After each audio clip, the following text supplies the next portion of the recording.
Kamēr televīzijas satura veidotāji un reklāmu aģentūras visiem spēkiem cenšas mums iebarot kaut ko, par ko viņiem maksā, mēs apsēžamies pie datora un televizoru nemaz nepamanām.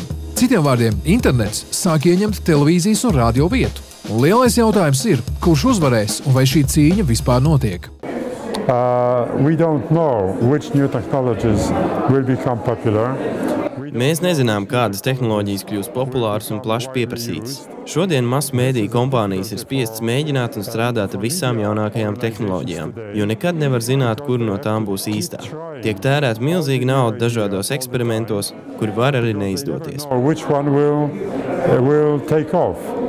So this means that a lot of money is being wasted on experiments which may or may not succeed. Pastāv aizdomas, ka mēs, televīzijas skatītāji, iespējams sāksim lūrēt tikai mobilo telefonu ekrānos, vispār nesēdēsim mājās un aizsniegt mūs varēs tikai ar mobilo tehnoloģiju palīdzību. Tāpēc visā pasaulē tiek strādāts pie mobilās televīzijas versijas. Tāpat ir aizdomas, ka mēs mierīgi sēdēsim un skatīsimies pārraides internetā, izvairoties no reklāmas pauzēm.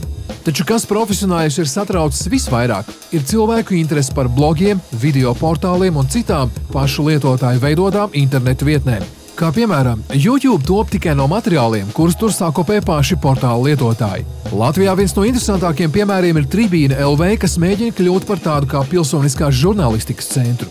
Kur ir garantija, ka reiz kādā dienā šādi portāli cilvēkiem nekļūs interesantāki nekā oficiālās ziņu vietnes ar profesionāliem žurnālistiem?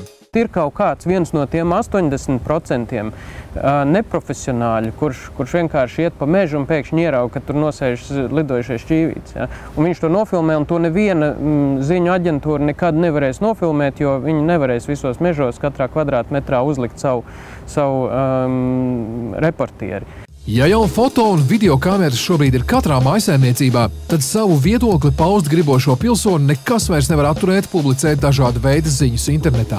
Tehnoloģijas ļauj veidot tādu kā alternatīvu, paralēlo masu mēdīju telpu, kas aizrauj ar pavisam konkrētu brīvības garšu. Ir gluži skaidrs, ka dzērāju Jāni no blakus mājas nekādi neietekmē oligarhu naudu, kā tas notiek ar lielajiem profesionālajiem mēdījiem. Mainās profesijas stāvoklis, vispār vairs nav skaidrs. Vajadzīgs profesionāls žurnālists vai nē? Ja? Viņš ir vajadzīgs tad, kad viņš var sniegt to, ko neprofesionāli nevar. Un otras puses, tagad internets kļūst par tādu mūsdienu folkloras vidi. So yes, there is a growing phenomenon of user-generated content. Jā, ir vērojams lietotāju veidot satura pieaugums. Taču šis saturs parasti ir ļoti vienkāršs. Jūs varat rakstīt blogu, jūs varat sakomponēt dziesmu vai veidot attēlu kolāžu. Taču jūs nevarat to ražot. Tas ir kā seriāls bīstamās mājsaimnieces. Lietotāju veidot saturs būtu viena šāda bīstamo mājsaimnieču sērija, taču jūs nevarat ražot vairākas sērijas. User-generated content in your bedroom, you can produce one desperate housewife, but you cannot produce many separate desperate housewives. Mēneša sākumā radio un televīzijas padome aicināja uz diskusiju ar elektronisko mēdīju pārstāvjus nolūkā noskaidrot, kādai gan vajadzētu būt televīzijas un radio stratēģijai nākotnē. Līdzās mūžīgajām naudas problēmām parādījās arī runas par to, ka šis varbūt ir televīzijas gala sākums, ka internets vienkārši apēdīs tradicionālos mēdījus. Man liekas, ka tas ir pilnīgi pārspīlēti. Datorspēles vēl joprojām nav izkonkurējušas grāmatlasīšanu. Pat to vidū, kuri ir ļoti aizrāvušies ar datorspēlēšanu, online spēlēšanu, ja, tā pat paņem laiku, bet tik un tā ne jau visur ir vajadzīga interakcija. Ne visi grib interakciju. Tā ir arī pārspīlētā tas uzskats, ka, ko mēs domājam, ka visi cilvēki grib interaktēties kaut kā. Ja. Jebkurā gadījumā cilvēkiem tomēr patiks aiziet uz teātri, kur viņam neliek piedalīties tajā izrādē. Ja? Ir kaut kādas atsevišķi cilvēki, kuriem patīk, ka viņus iesaista tajā. Bet, manuprāt, tomēr teātrī lielākā daļa cilvēku grib atnākt un paskatīties, ko viņiem liek priekšā. Nevis visu laiku spiest pogas par to, vai viņš ir apmierināts ar aktieru sniegumu vai nav. Taču tas, ko visi eksperti atzīst kā problēmu, ir informācijas ticamība. Kā lai zina, kas ir un kas nav patiess? Šī būs viena no problēmām, ka tu īsti vairs, un tagad jau tas ir redzams, ja? Ko diemžēl skolniekiem, piemēram, neiemāca skolās, kad tu ieejot internetā, tas nav tas pats, kas ieiet bibliotekā un paņemt grāmatu kādu. Mums ir noteikti jāievieš tas, kas Rietuma Eiropā jau vairākus gadus pastāv.